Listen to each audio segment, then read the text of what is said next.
अरे रऊफ, आजकल अपना बड़ा मिलन हो रहा है। हाँ अंकल जी, इसमें भी ईश्वर की कोई ना कोई मर्जी है।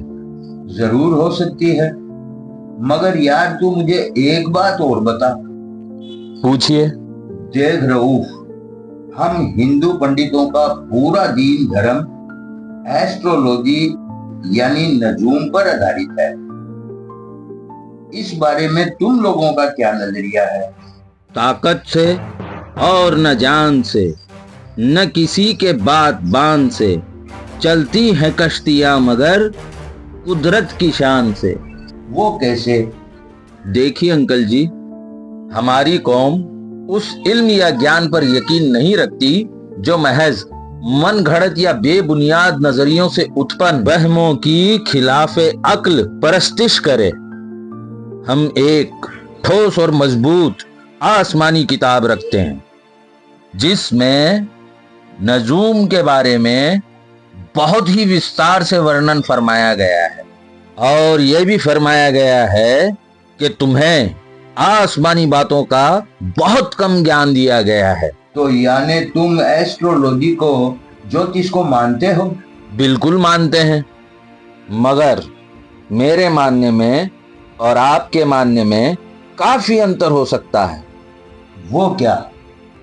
देखिए अंकल, इल्म नजूम मेरे नजदीक आसमानों पर फैले हुए सितारों और सियारों से प्राप्त चुंबकीय किरणों का एक जबरदस्त इल्म है जो निहायत ही साइंटिफिक गणित विद्या पर आधारित है, जिसमें हाथ की लकीरों को देखकर भाग्य बताने को, क्रिस्टल गेजिंग को, पां से फेंक कर भविष्य बताने और भय या किंवदंतियों से उत्पन्न तर्कहीन खुद साख्ता ज्ञान को कोई मान्यता हासिल नहीं है। और हम भी ऐसे ज्ञान पर कोई विश्वास नहीं करते और ना ही कोई बहस करते हैं। जबकि इल्म नजूम में सितारे और सियारों से निकली किरणों पर और सियारों की आपसी दूरी से उत्पन्न होने वाले अवर्गीकृत असरात पर तहकीक और बहस की जाती है, ताकि लोग किरणों के अच्छे असरात से फायदा उठा सकें और बुरे असरात से बच सकें। क्योंकि रात और दिन, सूरज और चांद, सितारे सब ऊपर वाले के हुक्म से बंधे हुए हैं, जिसने जमीन और आसमान की तमाम चीजों को हमारे लिए काम में लगा रखा है। तो क्या ये सब हमारे नौकर हैं जो हमारे लिए काम करते हैं, देवता नहीं है? बिल्कुल, ये सब तमाम हमारे सब सर्वेंट हैं, मगर वहम को पूजने वालों के लिए ये देवता हैं। किसी माहिरीन एस्ट्रोलॉजी के विशेषज्ञ को इस बारे में पूछोगे तो वो बताएंगे कि किस तरह माँ के पेट में बच्चा रहने के साथ ही हमारी जवानी, हमारी उम्र और हमारे जिस्म और जहन की पुख्तगी की मिकदार मुकर्रर हो जाती है, और किस प्रकार सियारों की अच्छी बुरी किरणों का असर जिंदा जिस्मों से लेकर धातुओं तक पर होता है। और वो बताएंगे कि इंसान की शख्सियत बल्कि पूरी जिंदगी हमल से लेके जन्म लेने के इन दो औकात की शुक्रगुजार होती है, और मौत तक उनके तमाम कार्यकलाप इन्हीं सियारों की चुंबकीय किरणों के असरात के मुताबिक होते हैं। और वो बताएंगे कि सूरज में होने वाले धमाकों का असर कैसे जमीन और जमीन की तमाम चीजों पर होता है। ये सियारा क्या होता है, ये समझ में नहीं आया। इल्म फल्कियात में जो सितारा एक जगह कायम हो उसे सितारा कहते हैं, जैसे सूरज। बाकी जो ग्रह सूरज के चारों ओर चक्कर लगाते हैं उन्हें सियारा कहते हैं। अब अगर इन सियारों में आप अपने चांद को समझ लेते हैं तो आप एक कामयाब जिंदगी जी सकते हैं। इसके लिए भी आपको एक अच्छे एस्ट्रोलॉजर की सलाह लेनी होगी। बिल्कुल ठीक कह रहा है रऊफ।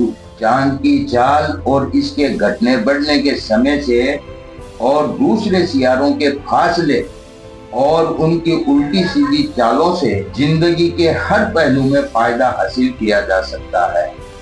बिल्कुल अंकल जी, मैं आपकी बात से सहमत हूँ। हमारी किताब दिन रात के अच्छे बुरे वक्त को भी खूब खुलासे के साथ समझाती है, और जब इंसान का वक्त और सियारे खराब होते हैं तो तन के कपड़े भी बेरी बन जाते हैं, अजीज दोस्त जल्लाद और सितमगर बन जाते हैं, कारोबार ठप पड़ जाता है और जो चीजें कल तक हमें नफा दे रही थी वही चीजें या वही कारोबार दूसरों को नफा दे रहा होता है। इसलिए हमारी रहनुमाई के लिए सितारे और सियारों को पैदा किया गया और इनमें निशानियां भी रखी, मगर इल्म वालों के लिए जो हमेशा इन पर गौर व फिक्र करके इनसे फायदा उठाते रहते हैं। क्योंकि इल्म नजूम का दायरा पेश बीनी भी है जिसकी बिना पर नुकसान से बचने की तदबीर करके होने वाले नुकसान को रद्द नहीं तो कम जरूर कर देती है। तो रऊफ, तेरी इन बातों से तो मुझे ये समझ में आता है कि सितारों और सियारों से निकलकर आती हुई चुंबकीय किरणों के जो भी टच में आता है उस पर इन किरणों के असरात से उनके कार्यकलापों या कारोबार में जो भी अच्छी बुरी तब्दीली आती है वो उनकी पैदाइशी समय के एतबार से आती है, जिनके बुरे नताइज को इल्म नजूम से पूरी तरह नहीं तो कुछ हद तक सतर्क होकर कम किया जा सकता है, चाहे झाड़ फूंक या ताबीज गंडों और दवा दारू से जो हम करते हैं। इसी प्रकार जंग के मौकों पर किसी ढाल या जेरे बख्तर से बचाव कर सकते हैं, अगर ये खुदा की लिखी तकदीर में शामिल हो तो। मतलब ये कि ऊपर वाले ने हर चीज की हद मुकर्रर करके उसे एक तयशुदा समय के लिए पैदा की है जो अपनी हद से तजावुज नहीं कर सकती। सो हर चीज को उसका डिजाइन देकर उसकी तकदीर के साथ पैदा किया। अब अगर उसकी तकदीर में जो चीजें फायदा देने वाली शामिल हैं तो उसे फायदा मिल जाता है, अन्यथा जंग में जेरे बख्तर और ढाल से महफूज लोग भी मरते देखे जाते हैं। वाह रऊफ, क्या कहने, मगर ये इतना ज्ञान तुझ में कैसे समाया, ये तो बता यार।